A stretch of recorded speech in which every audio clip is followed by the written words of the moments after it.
Hi all. My name's Liz Beaule. I'm the Concord Area Care Coordinator for the New Hampshire Harm Reduction Coalition, and I also run the Concord Exchange, where we help to get folks clean supplies in the city.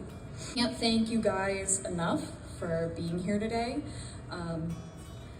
Just to honor those that we have lost, this mission to prevent overdose and educate is something so close to NHHRC's heart, but myself too. For those of you who don't know me and my work in NHHRC, or even what harm reduction is, we work with people who use drugs to keep them safe, to keep them alive while they walk through their journey of use, whether that's recovery, abstinence, maintenance, whatever it looks like for them.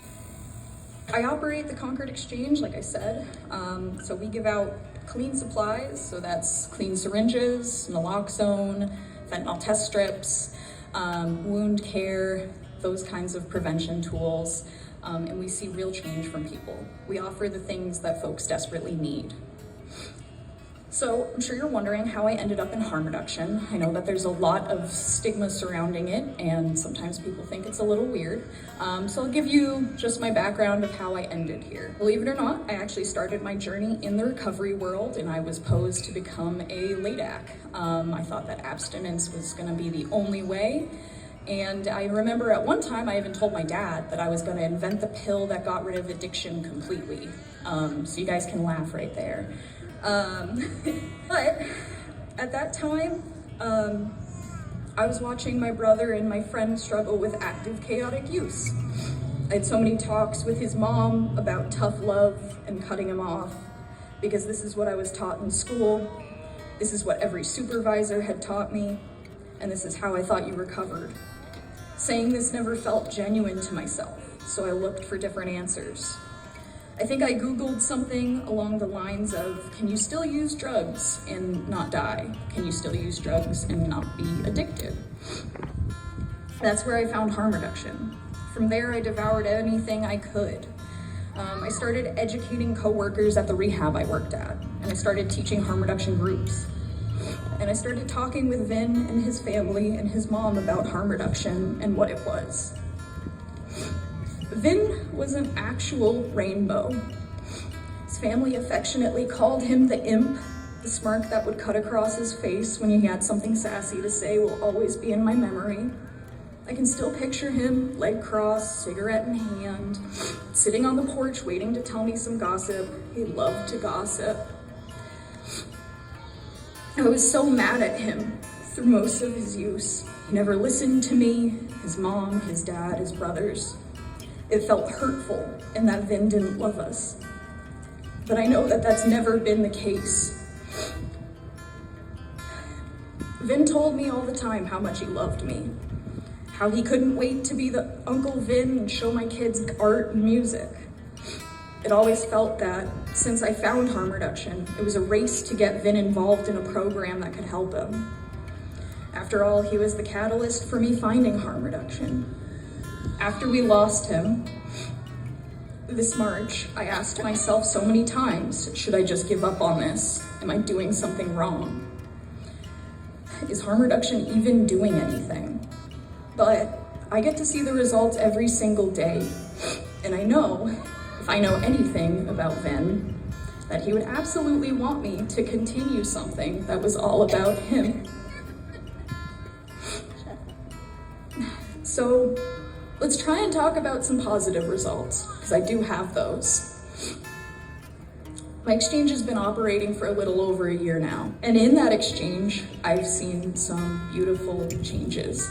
On just numbers, on statistics of what we have, my participants have an 89% exchange rate. So that means for every used syringe that I take in, most of them come back to me. So they're off the streets, they're out of playgrounds, and they're keeping people who use drugs safe from communicable diseases.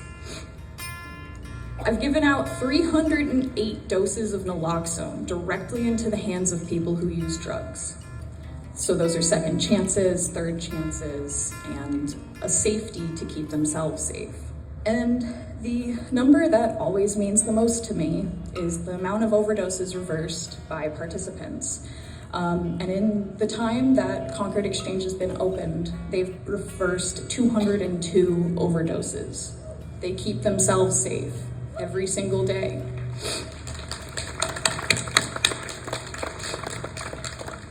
So these are just numbers, but the things that I see at Exchange continue to prove that harm reduction works.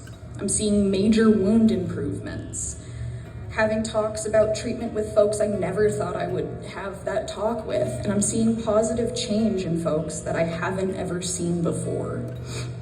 Being able to operate the Exchange in the past year has broken down so much stigma for people who use drugs. And this is just stigma that reflects onto themselves.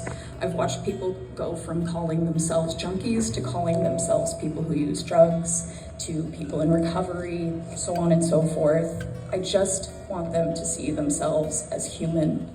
They're taking better care of themselves, and they want to do better. This is not a choice that they've decided they're going to live in a tent in a gutter and die of an infection. They have decided to make a positive change for themselves because someone told them that they were human. So one final thing I notice is a lot of family members come to me, and I feel like a lot of the time they struggle with harm reduction because it feels like enabling. And people say, well, how do I cut someone off or give them tough love? Or how do I have someone stop stealing from me or using drugs in my home, or break a boundary? And before, I may have said something like, cut them off, it's for your own good. But now, since losing Vin, all I have to say to them is that when you lose them and when they are gone, you will miss out on so many rainbows because none of that mattered. And so the last thing I want to leave you with is one of my favorite original harm reductionists, Mr. Rogers. And I think it kind of wraps up everything what harm reduction is perfectly. And it's, love isn't a state of perfect caring. It is an active noun like struggle. To love someone is to strive to accept that person exactly the way they are here and now. Thank you.